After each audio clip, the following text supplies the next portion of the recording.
Bismillahirrahmanirrahim. Assalamualaikum warahmatullahi wabarakatuh. Alhamdulillahirabbil alamin wassalatu wassalamu ala sayyidina Muhammadin as-sadiqil wa'dil amin. Rabbi shrah lana sudurana wa yassir lana umurana wahlul 'uqdatam min lisani yafqahu qawlana. Amin ya rabbal alamin. Alhamdulillah, puji syukur bagi Allah Subhanahu wa taala yang masih memberikan kita nikmat iman, nikmat Islam dan nikmat ihsan.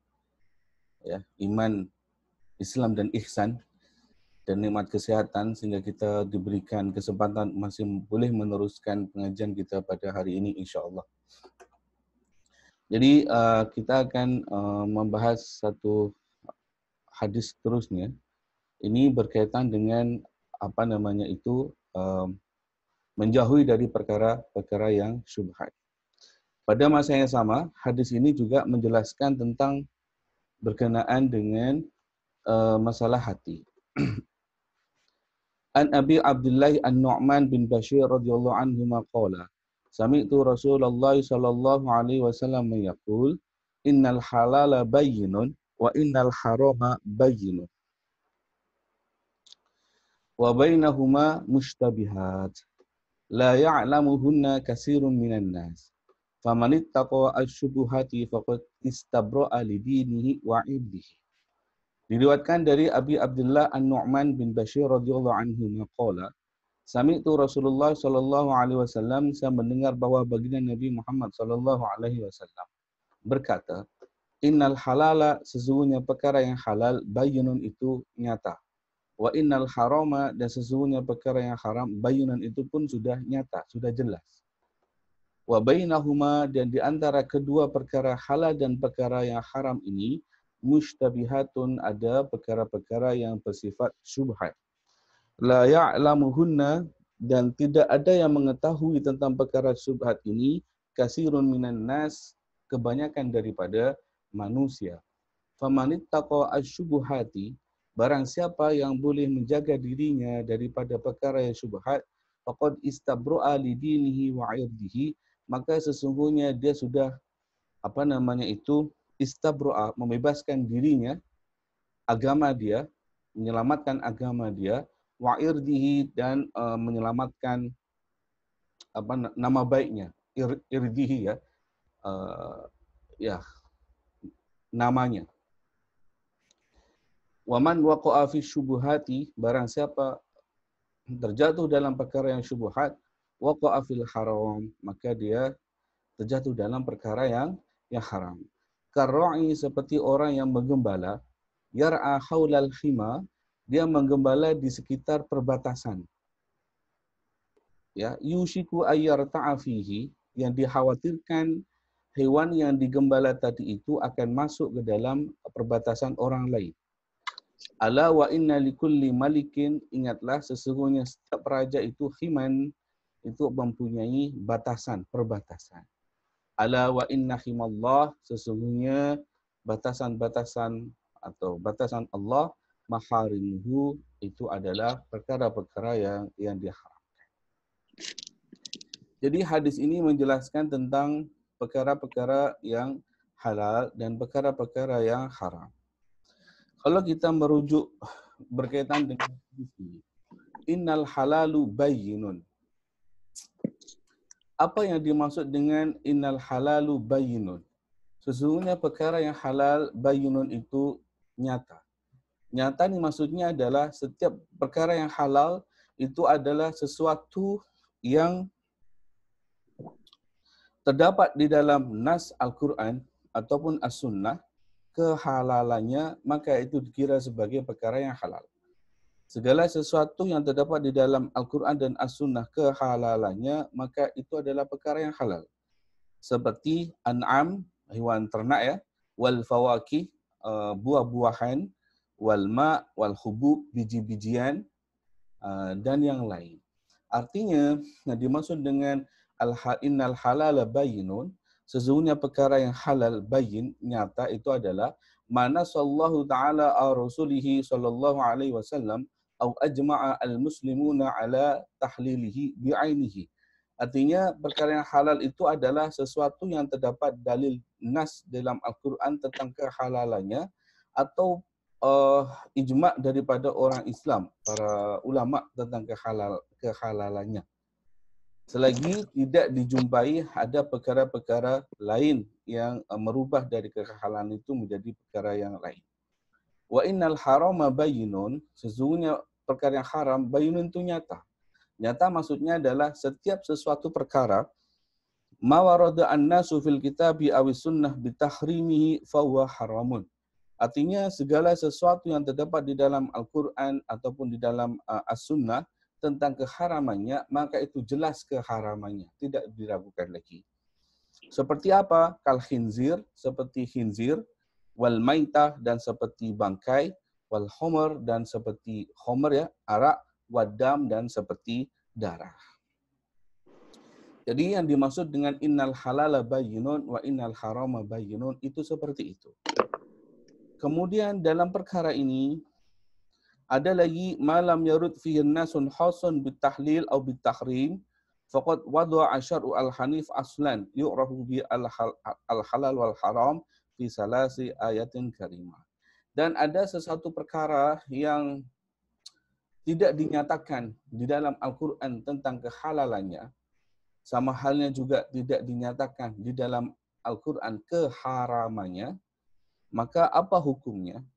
Itu boleh kita lihat dalam ayat Al-An'am, surah Al-An'am ayat 145.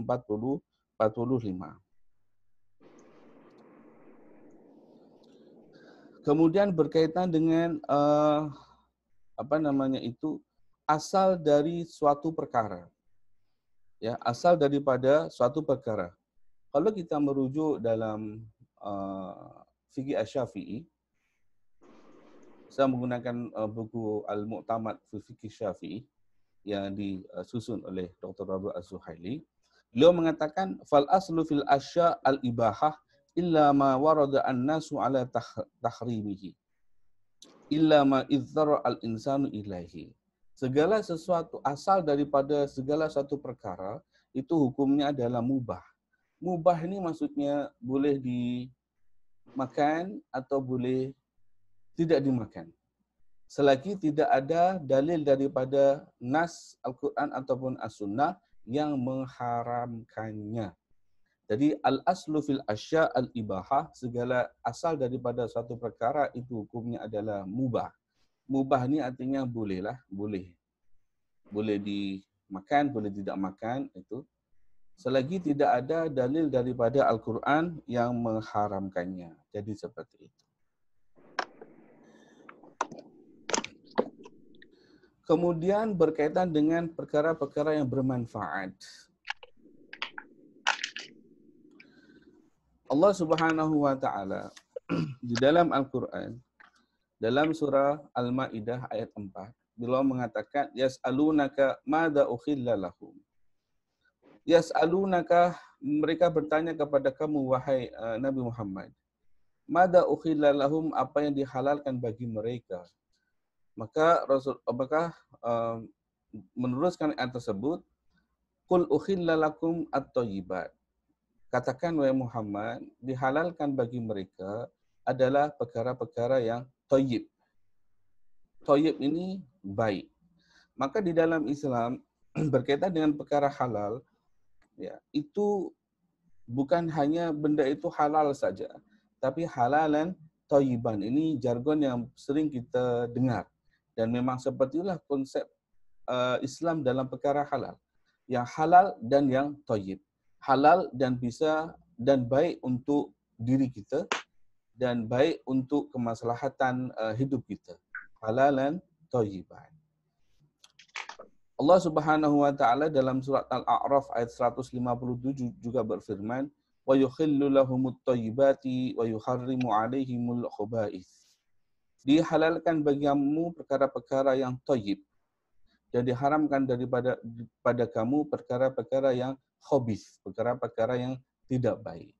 Dengan ini maka seperti saya nyatakan tadi menunjukkan bahwa perkara yang halal dan perkara yang baik. Dan setiap perkara-perkara yang boleh memberikan manfaat, baik itu berupa daripada binatang atau tumbuh-tumbuhan atau dan yang lain, selagi itu tidak membahayakan, maka itu hukumnya adalah hukumnya adalah halal. Oleh karena itu, berkaitan dengan pemakanan, okay, berkaitan dengan pemakanan, makanan itu kan terbagi menjadi dua macam. Ada yang berupa binatang atau selain daripada binatang, yaitu yang berupa nabat.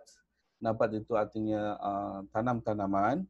Wal jamad alladzi la yumkinu hasru anwa'ihi. Ada berupa binatang, ada berupa tanam-tanaman. Dan jenis-jenis binatang sendiri pun terbagi menjadi beberapa macamnya.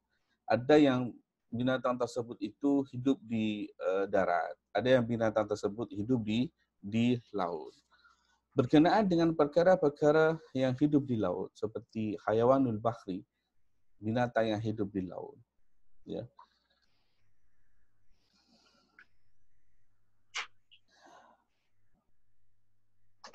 Setiap binatang yang hidup di laut, maka itu hukumnya adalah halal untuk dimakan. Okay. Kita lihat binatang yang ada di laut tersebut, ada yang kebanyakan daripada mereka ini mempunyai ciri atau bentuk ikan. Ada yang tidak mempunyai ciri atau bentuk ikan. Dalam surat Al-Maidah, Allah Subhanahu wa taala mengatakan, "Ukhilla lakum saydul bahri wa tu'amuhu." Dihalalkan bagi kamu buruan laut, ya, wa tu'amuhu, dan apa yang boleh dimakan daripada hasil daripada laut tersebut. Kemudian daripada hadis diriwayatkan daripada Abu Hurairah radhiyallahu anhu, sa'ala rajulun Rasulullah sallallahu alaihi wasallam, faqala ya Rasulullah inna narkabul bahra wa nahmilu ma'ana al-qalil minal ma' fa in tawadda'na bihi atashna afanatawadda'u min ma'il bahri faqala Rasulullah wa at-tuhuru ma'uhu al-khillu maitatuhu. Dalam hadis ini menjelaskan bahwa suatu ketika sahabat bertanya kepada Rasulullah, "Ya Rasulullah, pada satu masa kita tengah naik perahu. Dan bekalan air yang ada dengan kita itu sangat sedikit. Ketika kita menggunakan air tersebut, maka kita akan kehausan. Ya. Namun apakah kita boleh berwudu menggunakan air laut?" Maka Rasulullah SAW menjawab,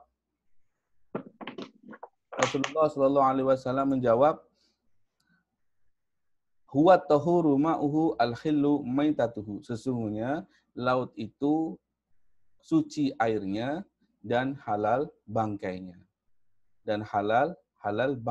Bermakna semua binatang laut itu hukumnya halal untuk dimakan, dan air laut itu juga hukumnya suci untuk digunakan untuk berwudu. Oleh karena itu, maka kalau kita melihat dalam pembahagian air yang boleh digunakan untuk berwudu atau untuk bersuci, atau dinamakan sebagai ma'ul mutlak, itu ada beberapa macam. Ada yang turun daripada langit, ada yang bersumber daripada bumi. Yang bersumber daripada bumi, salah satunya adalah air laut. Kemudian, apa hukumnya binatang-binatang laut yang wujud dia ini tidak seperti ikan, seperti anjing laut dan yang lain. Menurut pendapat yang sahih, itu hukumnya adalah halal untuk dimakan, wala hajata lidzabhihi, dan tidak perlu untuk disembelih untuk memakannya. Fatakhilluhu maitatuhu fil asah, bahkan bangkainya sendiri pun menurut pendapat yang sahih itu hukumnya juga boleh untuk dimakan.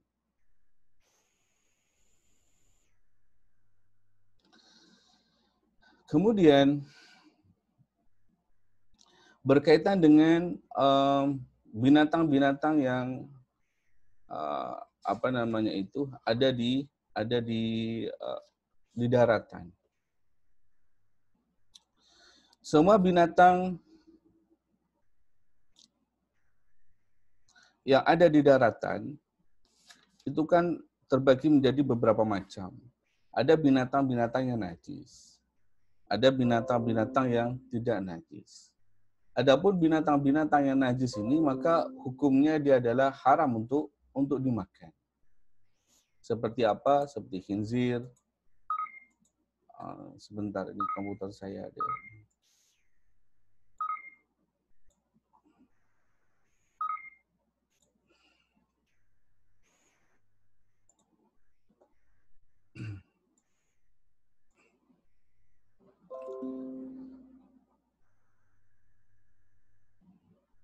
Okay.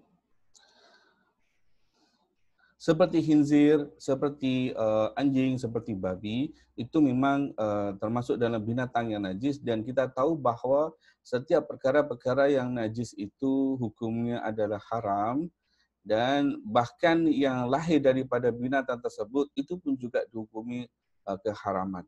Seperti hewan binatang-binatang, wa yahrumu ma tuladu minal kalbi awil khinzir ma'a ghairihi. Sebagaimana halnya kalau sekiranya ada binatang itu kawin dengan khinzir, kawin dengan anjing, kemudian melahirkan sesuatu binatang yang lain, binatang itu pun dikategorikan sebagai binatang yang haram untuk dimakan. Kemudian meneruskan daripada hadis tersebut. Innal halalu bayinun, innal halala bayinun, perkara yang halal itu nyata. Wa innal harama bayinun, dan perkara yang haram itu adalah nyata. Wa bainahuma mushtabihat. Dan di antara dua perkara ini ada namanya perkara-perkara yang bersifat syubhat. Perkara-perkara yang bersifat syubhat. Perkara yang bersifat syubhat ini adalah perkara-perkara yang kita tidak tahu hukumnya. Boleh jadi karena ada bertentangannya beberapa dalil. Ada dalil yang mengatakan benda tersebut itu adalah haram, ada yang mengatakan benda tersebut itu adalah halal. Nggih.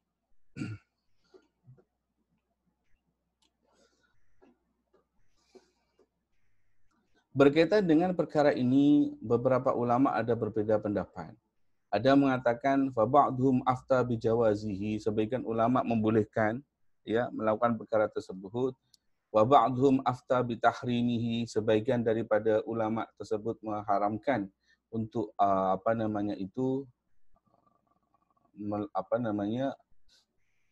mengambil benda yang syubhat tersebut, ya.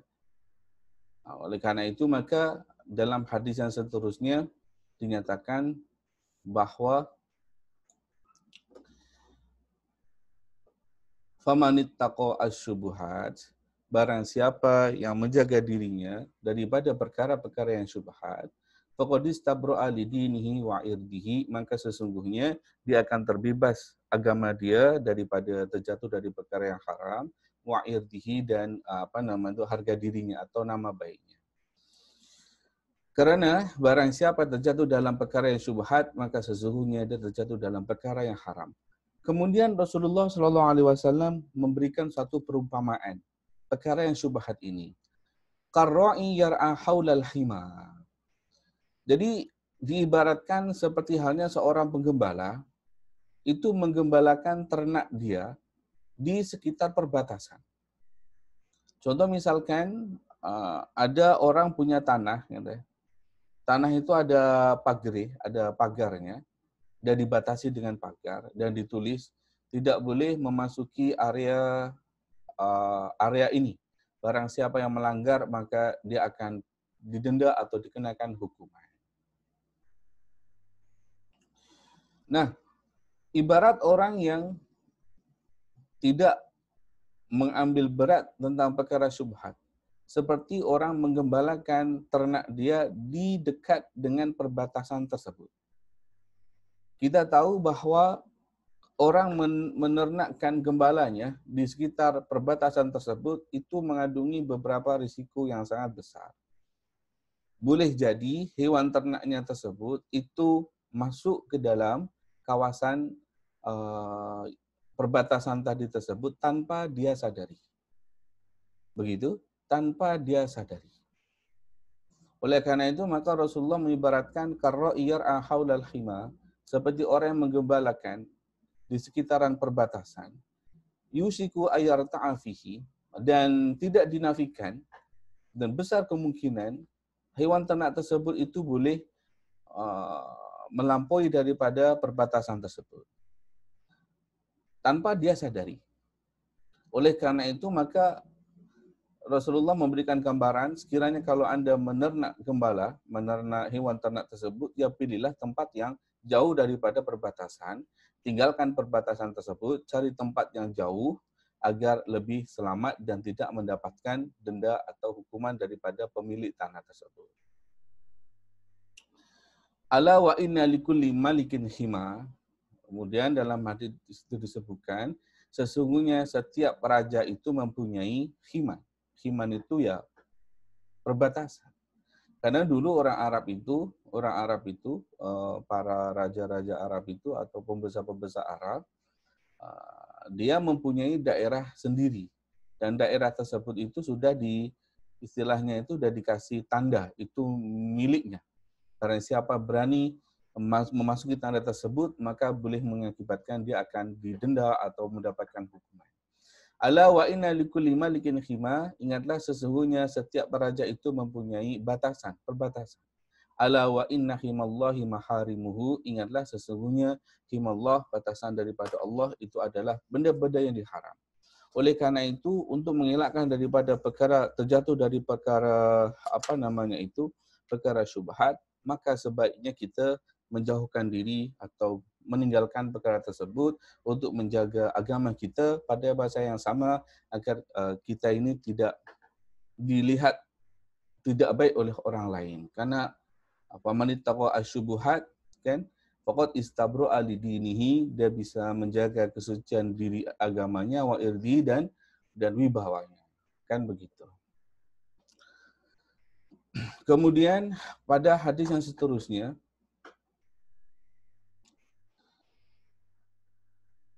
ala wa inna fil jasadi mudghah. Ketahuilah bahwa di dalam jasad itu ada mudghah. Idza salahat salahal jasadu kullu wa idza fasadat fasadal jasadu kullu ala wa huwa al-qalb. Dalam tubuh manusia ini ada segumpal mudghah ya. Ada segumpal daging. Idza salahat, kalau baik maka baiklah jasad itu. Wa idza fasadat, kalau buruk daging tersebut, fasadal jasadu kullu, maka seluruh jasad tersebut akan nampak buruk. Ala wahya al-qalbu, ingatlah itu adalah hati. Berkaitan dengan perkara hati, Imam Al-Ghazali dalam kitabnya Minhajul Abidin, beliau mengatakan bahwa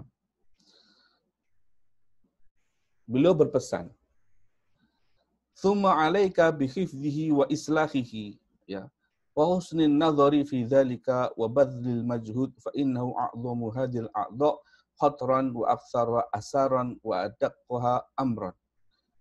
Imam Ghazali berpesan bahwa kita ini seharusnya mengambil berat tentang perkara hati. Kita perlu menjaganya, memperbaikinya, kemudian berusaha sebaik mungkin, karena dalam hati tersebut ada perkara-perkara yang boleh membahayakan.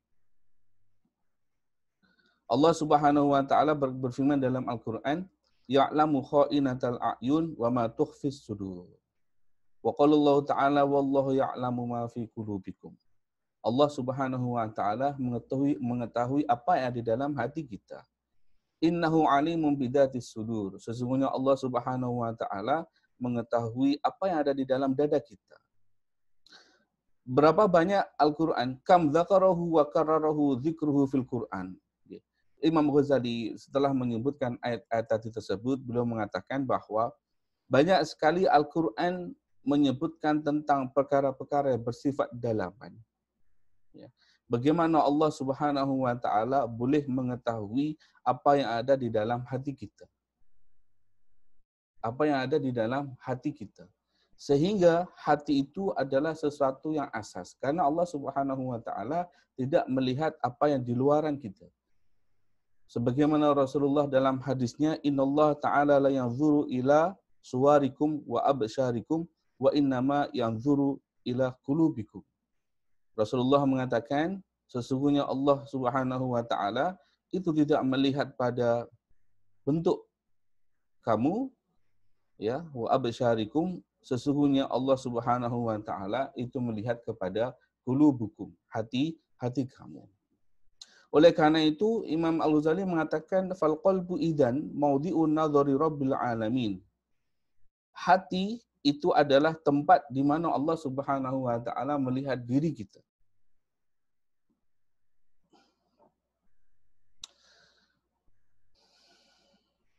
Oleh karena itu maka kita sebaiknya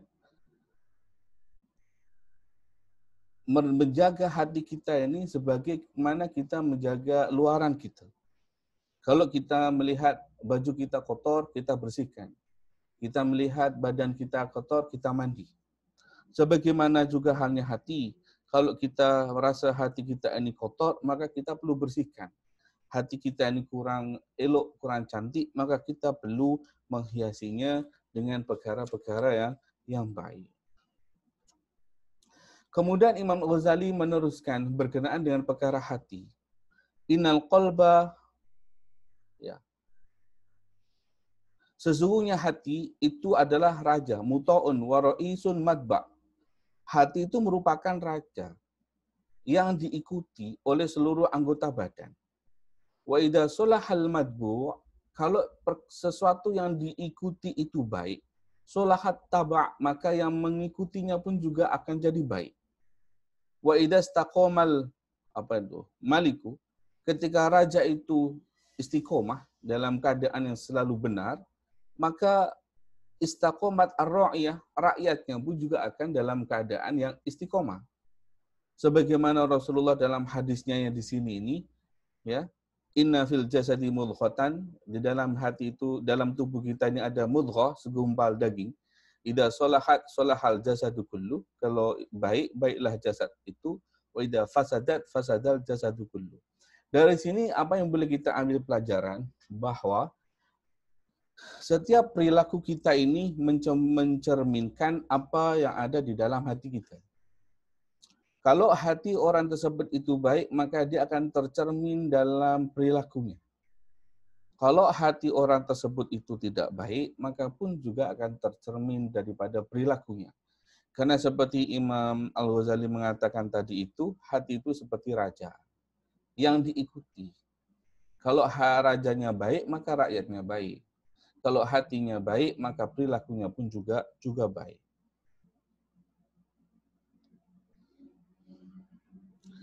Kemudian,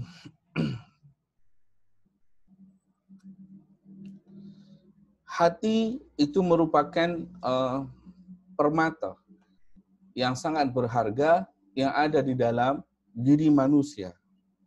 Gitu. Karena dia itu adalah satu permata yang sangat berharga, maka ada beberapa perkara yang menjadikan hati itu menjadi istimewa. Yang pertama,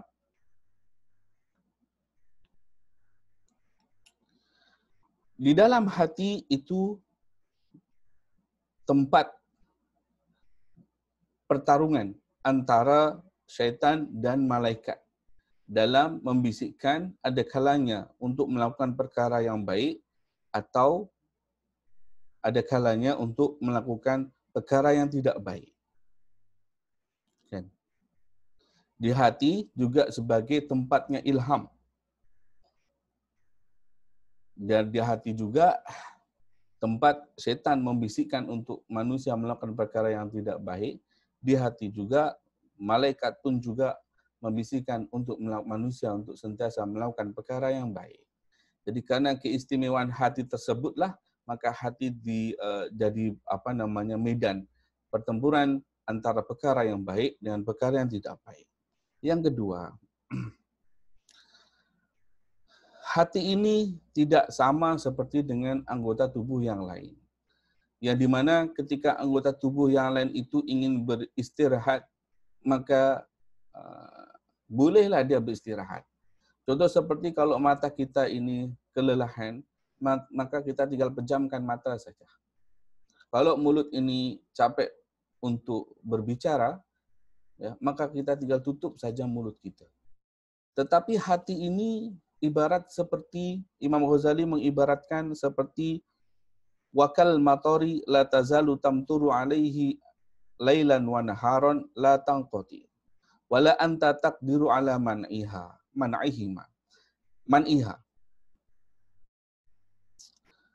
Jadi ibaratnya itu hati seperti hujan yang turun terus-menerus siang malam, dan kita tidak ada kemampuan untuk menghentikan hujan tersebut.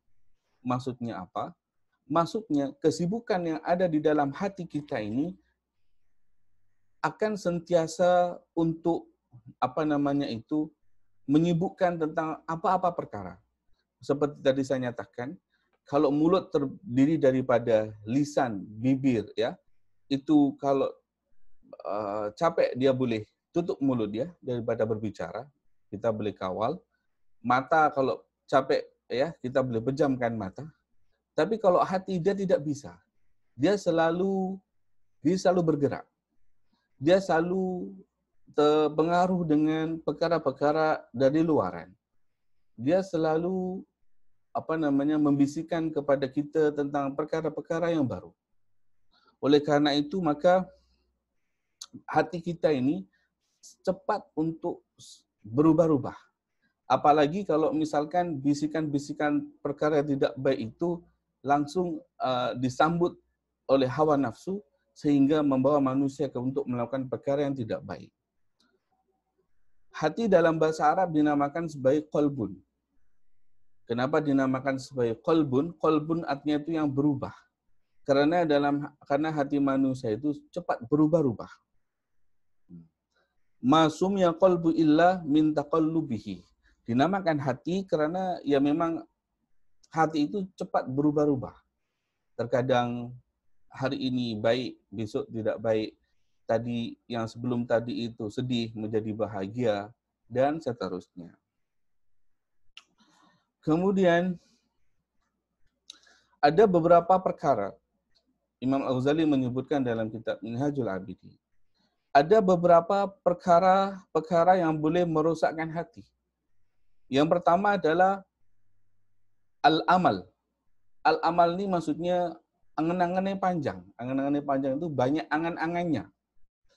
Yang kedua adalah wal isti'jal, terburu-buru dalam melakukan sesuatu. Wal hasad, hasud. Wal kibaru, dan dengki. Dari 4 perkara ini boleh diobati dengan 4 perkara. Yang pertama adalah qasrul amal, ingat mati. Akhirnya qasrul amal ini kita angan-angan yang tidak panjang, seolah-olah kita berpikir bahwa besok kita mati. Kemudian wa ta'anni fil umur wan nasihah. Yang kedua adalah berhati-hati. Kemudian wa tawadu wal khusyu', rendah hati, wal khusyu', dan bersifat khusyuk. Nah, berkaitan dengan panjangnya amal-amal, panjangnya angan-angan, artinya dia berangan-angan terlalu panjang, itu ada beberapa akibat yang tidak baik yang boleh disebabkan daripada tulul amal, angan-angan sing dawa.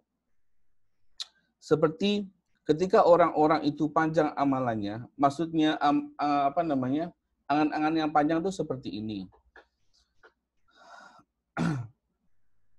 Dia merasa umurnya masih muda, sehingga dia merasa bahwa masih banyak waktu untuk melakukan amal kebaikan. Dengan begitu, maka dia akan menunda untuk melakukan amal kebaikan, karena angan-angannya terlalu panjang. Oleh karena itu, Imam Al-Ghazali mengatakan, dari angan-angan yang panjang ini akan menyebabkan 4 perkara. Yang pertama adalah tarkut to'ah, dia akan meninggalkan perkara ketaatan. Wal kaslu, dan kemalasan, malas. Karena dia merasa masih muda sehingga tidak perlu untuk melakukan ibadah, rajin, maka dia akan bermalas-malasan karena merasa masih lama umurnya.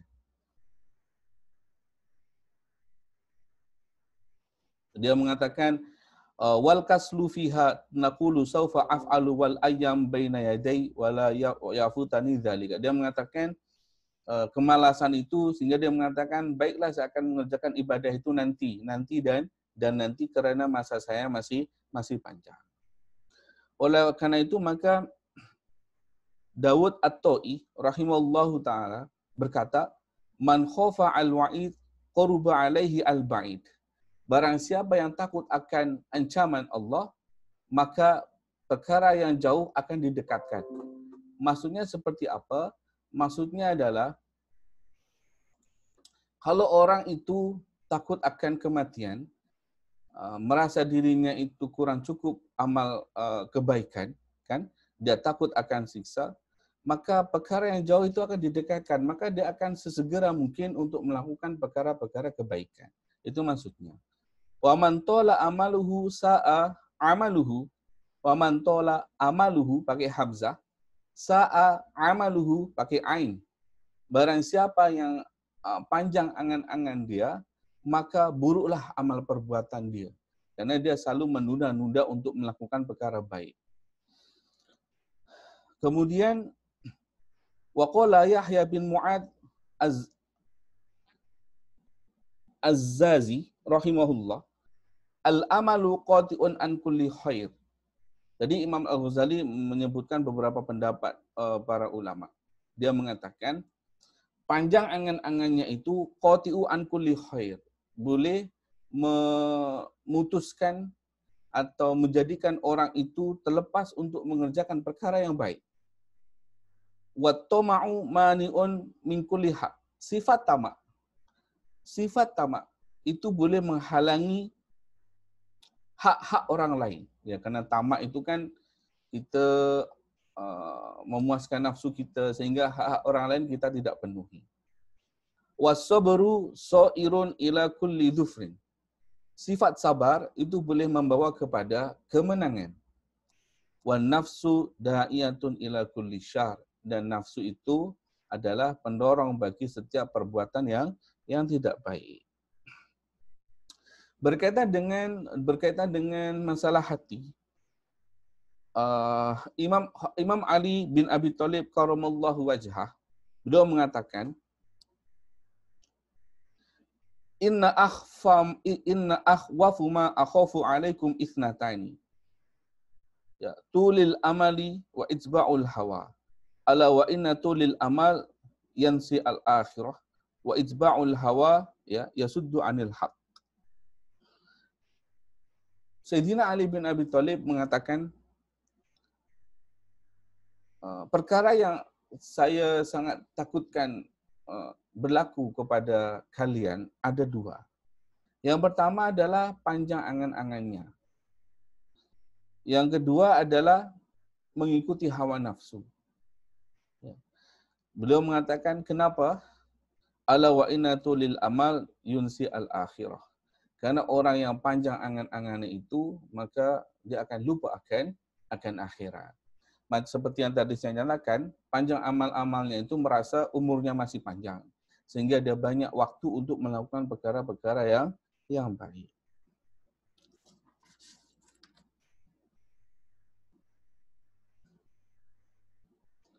Kemudian Imam Al-Ghazali mengatakan bahwa faidan anta idza tawilta amaluka qulta qallat ta'atuka wa ta'akhkharat taubatuka wa kathurat ma'siyatuka. Kalau orang itu amalnya itu angan-angannya itu panjang, gitu, maka menjadikan ketaatannya itu sedikit. Dan wa ta'akhkharat ya taubatuka, artinya taubatnya itu boleh jadi terlambat. Wa kathurat ma'siyatuka, dan banyak melakukan perkara maksiat. Oleh karena itu maka Abi Dzar Al-Ghifari radhiyallahu anhu beliau mengatakan ad-dunya salasu sa'at. Dunia ini ada 3 masa. Sa'atun madat, masa yang sudah lampau. Wa sa'atun anta fiha, dan masa yang sekarang kita berada. Wa sa'atun la tadri, atad rukiha amla, dan masa di mana yang akan datang, dan kita tidak tahu adakah kita ini akan menjumpai masa tersebut atau tidak. Maka dari sini kita boleh ambil pemahaman bahwa sesungguhnya manusia itu hanya punya satu masa, yaitu masa yang sekarang dia ada ini. Karena dia tidak tahu masa depan itu dia bagaimana. Apakah dia akan akan menjumpai masa tersebut ataukah tidak. Oleh karena itu orang-orang yang panjang angan-angannya, tidak segera mengerjakan suatu ketaatan, merasa banyak waktu dan seterusnya, itu sangat berbahaya. Sangat berbahaya, seperti tadi dinyatakan wa ta'akharat taubataka, ditakutkan dia belum sempat bertaubat, dia sudah meninggal dulu. Summa qaulu syekhuna rahimahullah, ad-dunya salah satu anfas, nafsun madha amilta fihi ma amilta, wa nafsun anta fihi, wa nafsun la tadri atadrukahu amla. Jadi dalam satu pendapat yang lain mengatakan dunia itu ada 3 nafas ya, waktu yang sudah lampau yang kita sudah buat, apa yang kita sudah lakukan, dan waktu yang sekarang ini yang kita berada, dan waktu yang akan datang yang kita tidak tahu apakah kita masih dapat menjumpai waktu tersebut atau tidak. Begitu. Jadi berkaitan dengan perkara-perkara yang menyebabkan kerusakan hati itu, yang tadi saya nyatakan adalah panjang angan-angannya, bermakna dia merasa umurnya itu masih panjang, waktu dia masih banyak, sehingga dia menunda-nunda untuk melakukan perkara-perkara yang baik, maka akibat-akibatnya tadi saya sudah nyatakan sebagaimana di atas tadi itu. Kemudian berkaitan dengan hasad. Yang berkaitan dengan hasad, jadi hasad ini apa? Hasad ini dengki ya. Hasad ini dengki. Hasad ini dengki. Rasulullah SAW dalam hadisnya mengatakan, sitatun yadkhulunan nar bi sittatan. 6 orang masuk neraka karena sebab 6 perkara. Al-Arabu bil asobiyah. Orang Arab sebab karena fanatiknya. Orang Arab sebab karena fanatiknya. Wal umara bil juri. Dan para pemimpin yang bersifat zalim.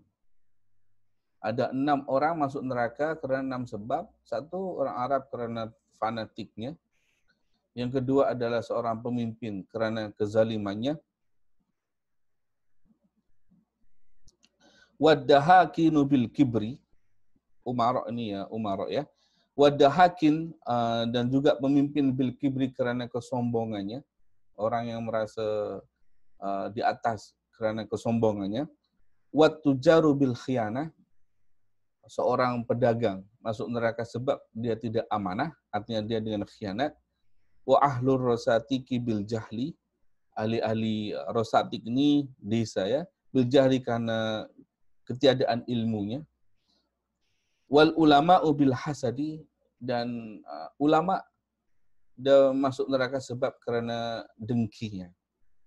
Karena dengkinya.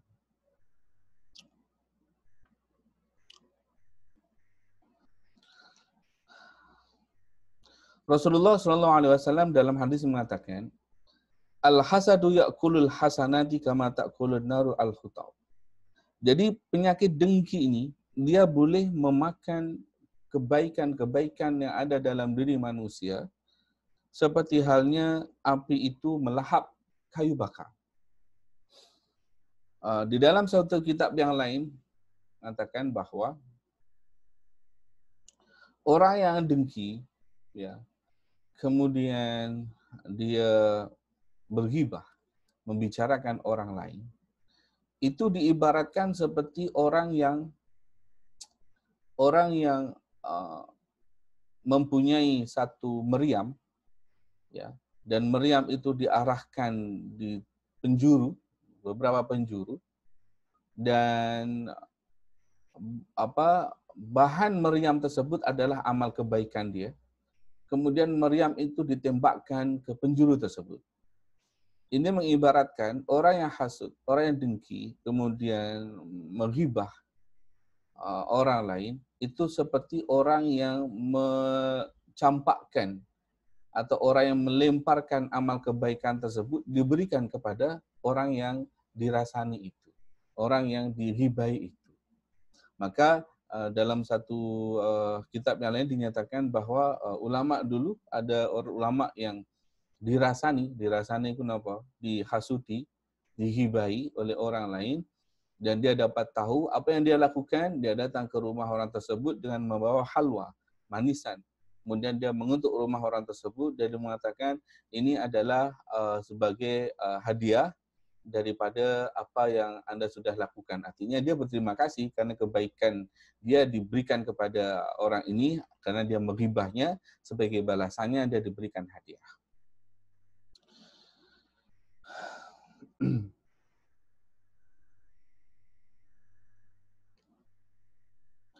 Lil hasid salasu alamatin. Orang yang hasud ini dia ada 3 tanda. Imam Al-Ghazali mengatakan lil hasid salasu alamatin. Orang yang hasud ini ada tiga tanda. Yang pertama adalah yatamallaku idza syahida. Kalau di depannya orang yang dihasud ini dia menjilat. Menjilat itu ya seperti ya memuji-muji baik-baik dengan orang tersebut. Itu namanya yatamallaku idza syahida. Wa yaghtabu idza ghaba. Ketika orang yang dihasut itu tidak ada, maka dia akan menggunjingnya, dia akan membicarakannya, dia akan menghibah. Wa yasmutu bil musibah idza nazalat. Dan ketika orang yang dihasudi itu mendapatkan satu musibah, maka dia akan mencacinya, dia akan memakinya, artinya ya itulah. Itu tanda-tanda orang yang hasud. Kalau di depan dia menjilat, di belakang dia menghibah. Kalau orang yang dihasudi tersebut itu mendapatkan musibah, dia suka dan dia yasmut, dia memaki dan mengumpatnya. Nah, itu adalah tanda-tanda orang yang hasud. Qultu wa hasbuka anallahu ta'ala amarna bil isti'adah min syarril hasid faqala. Maka Imam Al-Ghazali mengatakan, maka cukuplah ya kita meminta perlindungan daripada Allah, dijauhkan daripada keburukan orang-orang yang dengki. Faqala subhanahu wa ta'ala, sebagaimana Allah subhanahu wa ta'ala dalam Al-Quran mengatakan, wa min syarri hasidin idza hasad. Dan dari kejahatan orang yang dengki ketika dia melakukan kedengkian tersebut. Sebetulnya perkara hasad, perkara dengki ini, dia tidak membahayakan orang lain sebetulnya. Bila dia akan membahayakan orang lain, ketika perkara hati yang bersifat dengki ini sudah merasuki jiwa dia, sehingga dia melakukan perkara-perkara yang bersifat fisikal. Mengumpat, nah itu kan begitu. Kalau selagi itu ada di dalam hatinya saja, itu hanya memadaratkan orang itu saja. Tapi sekiranya sudah merasuki jiwanya, sehingga perilakunya itu boleh membahayakan kepada orang lain.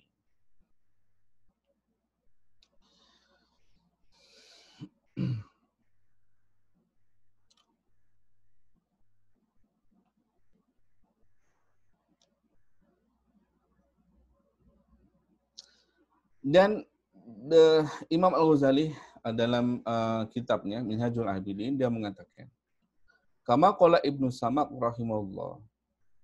Jadi beliau mengatakan bahwa orang yang hasud itu hidupnya itu akan tidak merasa tenang, pikirannya akan merasa kosong, dan kesusahan yang secara berterusan.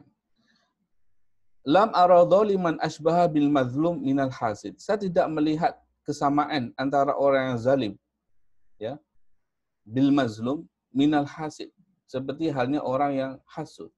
Artinya ada kesamaan antara orang zalim dan orang yang hasud. Kesamaannya di mana? Ya. Nafsun daim wa aqlun haim wa ghammin lazim. Ya. Nafsu untuk melakukan suatu kezaliman itu yang selalu berterusan, akalnya selalu kosong, artinya tidak ada kebaikan yang itu, wa huwa min ha'in, dan kesusahan yang selalu berterusan. Karena yang ada dalam dirinya itu hanya merasa iri hati dan dengki dengan orang yang dihasut tersebut. Warabiu umyul qulbi hatta la yakadu yafhamu hukman min ahkamillah azza wajalla. Yang lebih buruk daripada itu, orang yang hasud itu hatinya selalu gelap, ya, hatinya selalu buta, sehingga hampir-hampir dia tidak faham hukum daripada hukum Allah Subhanahu wa taala. Karena hatinya itu buta, pikirannya kosong, kesusahan yang berterusan, bahkan nasihat-nasihat yang baik pun kadang tidak didengarkan atau bahkan diabaikan. Nauzubillah min dzalik. Adapun berkaitan dengan masalah sombong, saya akan sambung pada episode insyaallah tentang penyakit hati ini. Saya simpulkan apa kita pelajari pada hari ini.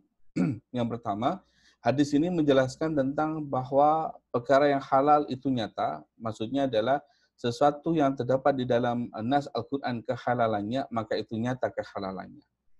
Dan sesuatu yang terdapat di dalam nas itu nyata keharamannya, maka itu hukumnya adalah haram dengan nyata. Di antara dua perkara ini ada perkara yang mustabihat, ada perkara yang syubhat.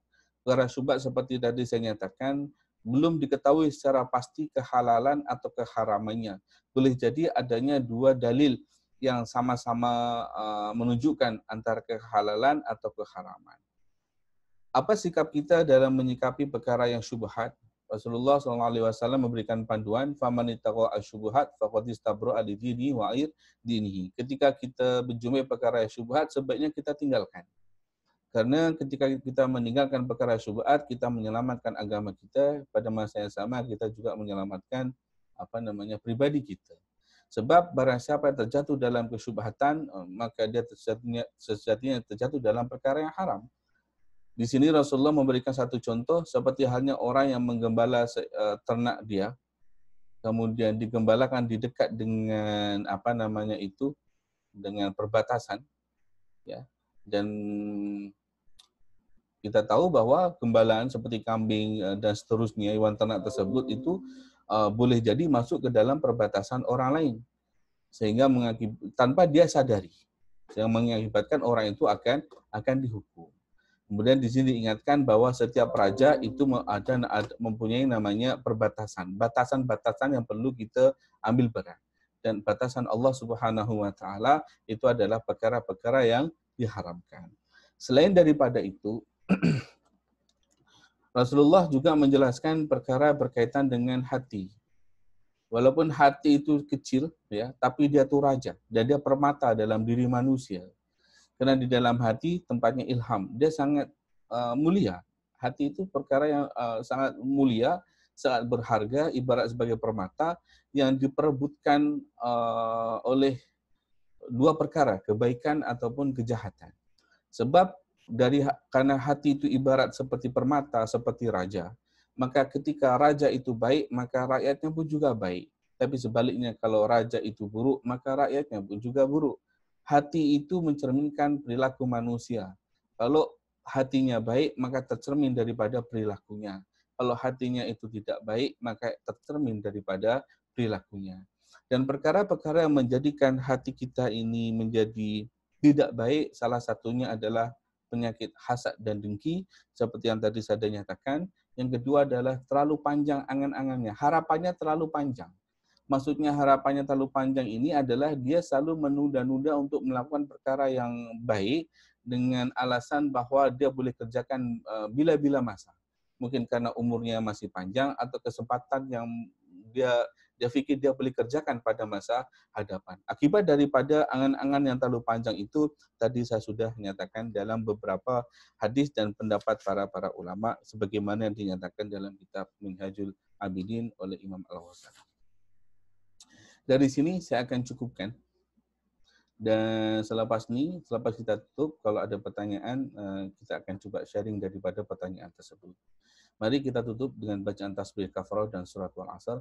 Bismillahirrahmanirrahim. Subhanakallahumma wa bihamdika asyhadu an la ilaha illa anta astaghfiruka wa atubu ilaik. Bismillahirrahmanirrahim. Wal asr innal insana lafi khusr illa alladziina amanu wa 'amilus solihati wa tawassaw bil haqqi wa tawassaw bis sabr.